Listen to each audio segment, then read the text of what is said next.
Hii ni ndani ya Red Flag Podcast kwa mara nyingine. Na hii podcast kwa mara hii imekuletea mada ambayo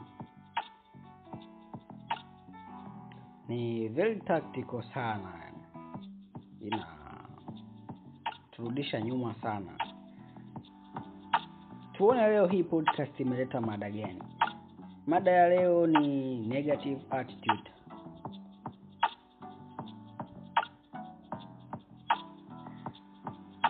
Ni ile mitazamo hasi ambayo sometimes inakuwa sumu mpaka katika mahusiano. Nikukaribisha tena kwenye Red Flag Podcast,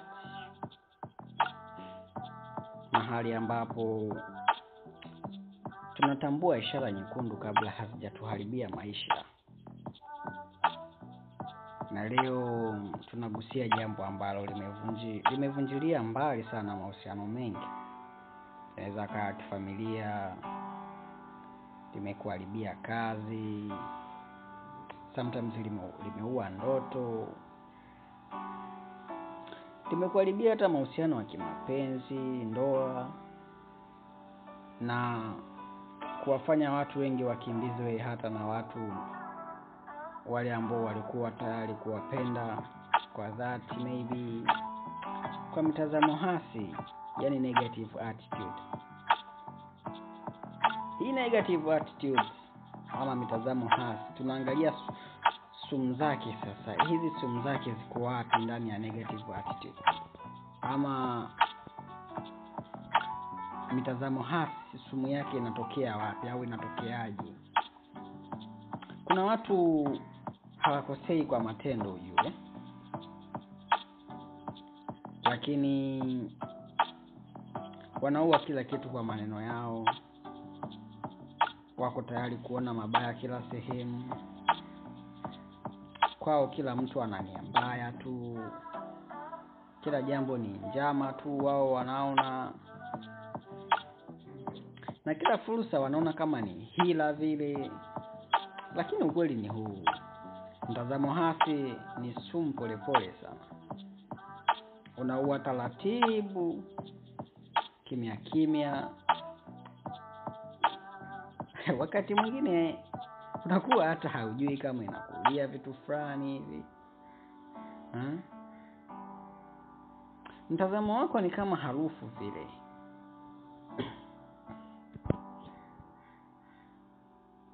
ambayo hauwezi kuificha. Na mtu mwenye harufu ya negative attitude, hata awe na sura nzuri kiasi gani, awe na akili nyingi kiasi gani, awe na vipawa vingi, aidha vipaji vingi kiasi gani, asilimia kubwa huwa anakimbiwa na watu. Unakuta watampenda siku za mwanzo, wakishamzoea tu wanamwona wa kawaida sana, hatimaye wanaachana naye.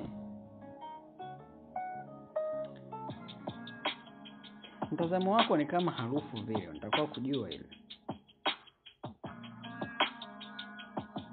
So ni sumu katika maisha yetu, unaua maendeleo, unashindwa kuaminiwa na watu. Sawa, lakini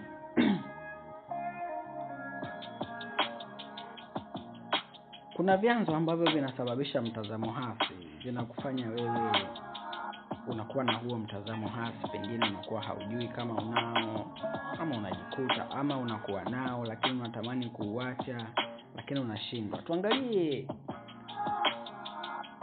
vinatokeaje au vinasababishwa na nini, au kitu gani kinasababisha mtazamo hasi kwenye fikra zako, kwenye moyo wako, kwenye mawazo yako. Unakuta wengine wana negative attitude kwa sababu wameumizwa sana labda. Unakuta wengine wameaminishwa hawatoshi, au labda waliwahi kufeli. Na kufeli huku naongelea labda wamewahi kufeli kufanya kitu fulani wakaona hawawezi tena. Basi kwa mfano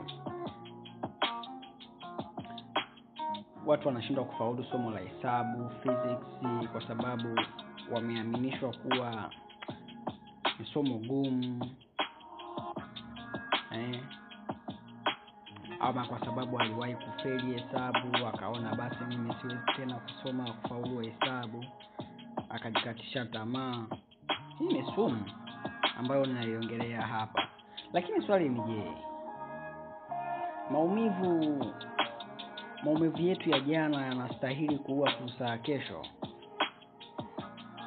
Na hii inatokea kama utaendelea kuwa na negative attitude. Kwa sababu wewe unapenda kuwa engineer, unaamua kuacha kusoma hesabu, mwisho wa siku ndoto zako, fursa zako za kuwa engineer zinakufa. Unarudi mtaani, unafungua kijiwe cha chips, unaanza kuchoma chips hapo na mwisho wa siku unaanza kuharibika mapafu, kifua kinauma sababu ya moto, unakaa kwenye moto muda mrefu na kaukiwa damu. Kwa sababu ulikuwa na negative attitude. Uliona kwamba hesabu hautoiweza tena kwa sababu umefeli mara moja. Physics imekuwa ngumu. Lakini sasa ukija kuangalia mtazamo hasi, mara nyingi sio tabia hii. Hizi ni jeraha ambazo huwa haziponi, lakini kama hautozitibu na usipozitibu utaendelea kuumiza, utawaumiza wasiohusika kiukweli. Kwa mfano wazazi wamekupa pesa kafungue biashara, let's say biashara ya nguo, kafungue hardware.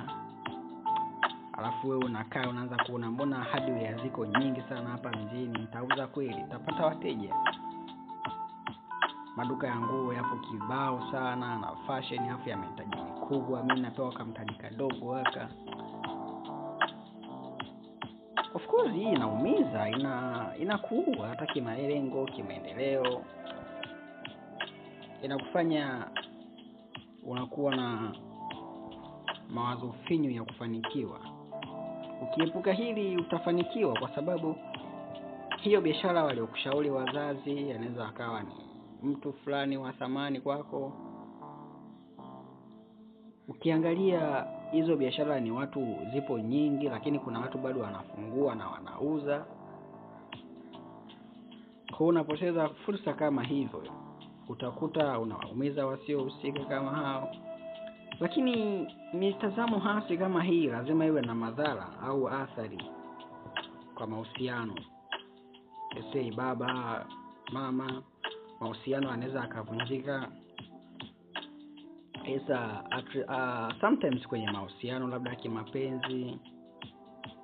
Katika mapenzi negative attitude ni kama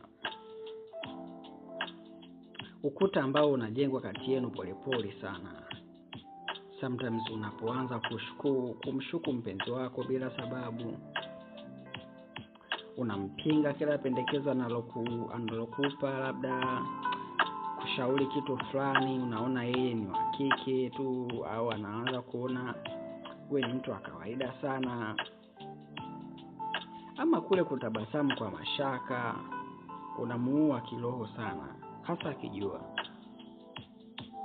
Let's say mpenzi wako ameenda kazini, wewe unabaki na mawazo yako huko.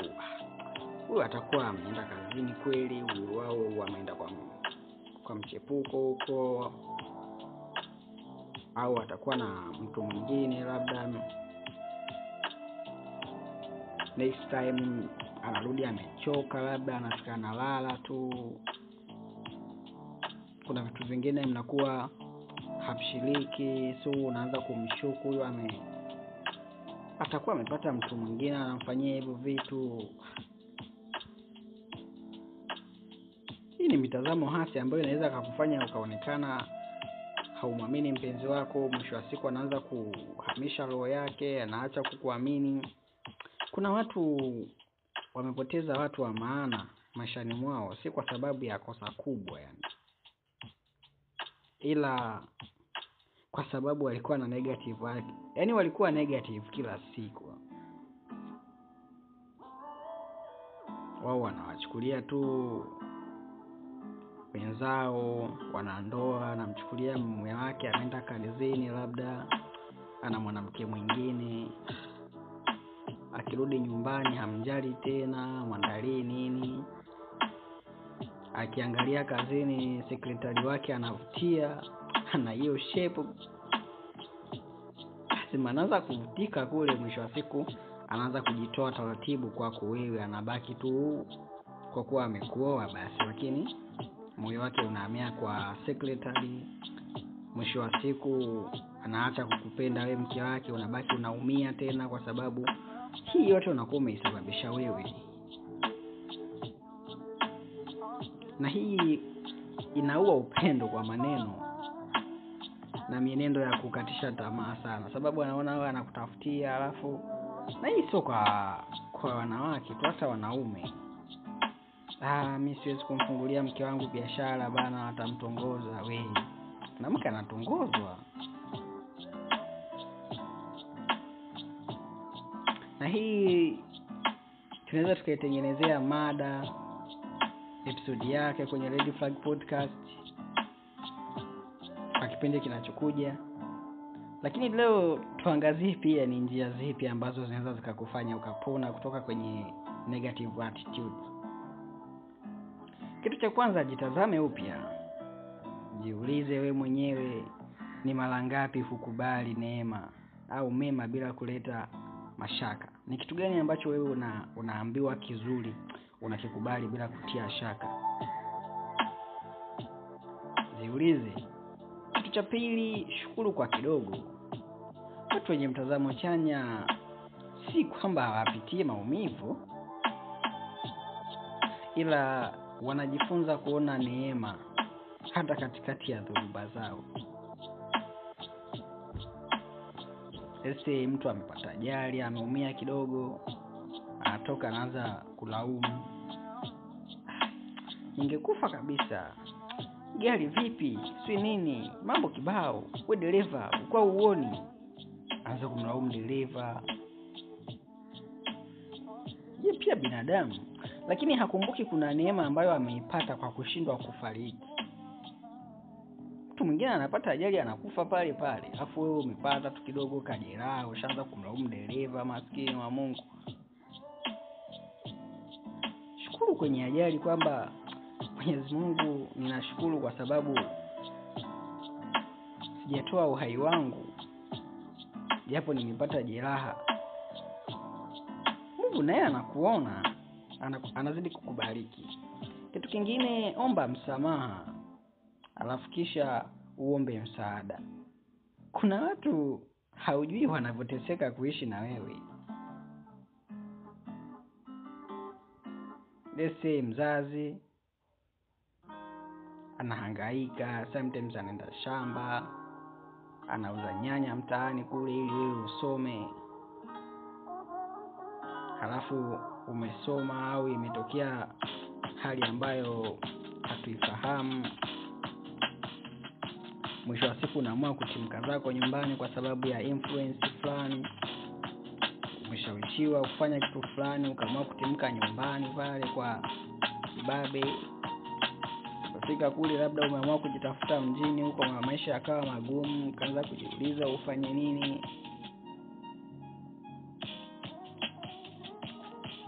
Jikubali, piga simu nyumbani, omba msamaha. Mama, bi mkubwa, mzee, samee bana, nilikosea hiki na hiki. Watakusamee, and then utaomba msaada, ni haya na haya amenipata mimi hapa. Kwa watakusaidia. Inaweza kuwa sio mzee au asiwe bi mkubwa hapo, mtu yeyote. Lakini kitu cha mwisho, leo anza mchakato wa kubadilika. Na kitu cha mwisho zaidi, kama kuna red flag ya ndani inayoweza kufukuza hata kutoka kwenye baraka, basi ni hii negative attitude. Usikubali kuendelea kuwa na mizigo katika maisha yako, au usikubali pia kuwa mzigo kwenye maisha ya watu. Badilika, tubu, jifunze kuona mema, jifunze kuamini tena. Hii ni episode ya pili kutoka Red Flag Podcast. Kama umeguswa, usisahau kushare, una subscribe YouTube, una like podcast, una comment, una follow Instagram, Facebook, TikTok, na unatuma ujumbe huu kwa mtu mmoja ambaye unajua anahitaji kusikia haya maneno. Tunaendelea kurecord podcast na kupost ndani ya Red Flag Podcast, na tunaandaa episode ya 3, tutaipata hivi soon. Nite Williams, your big boy. Tukutane kwenye episode inayofuata.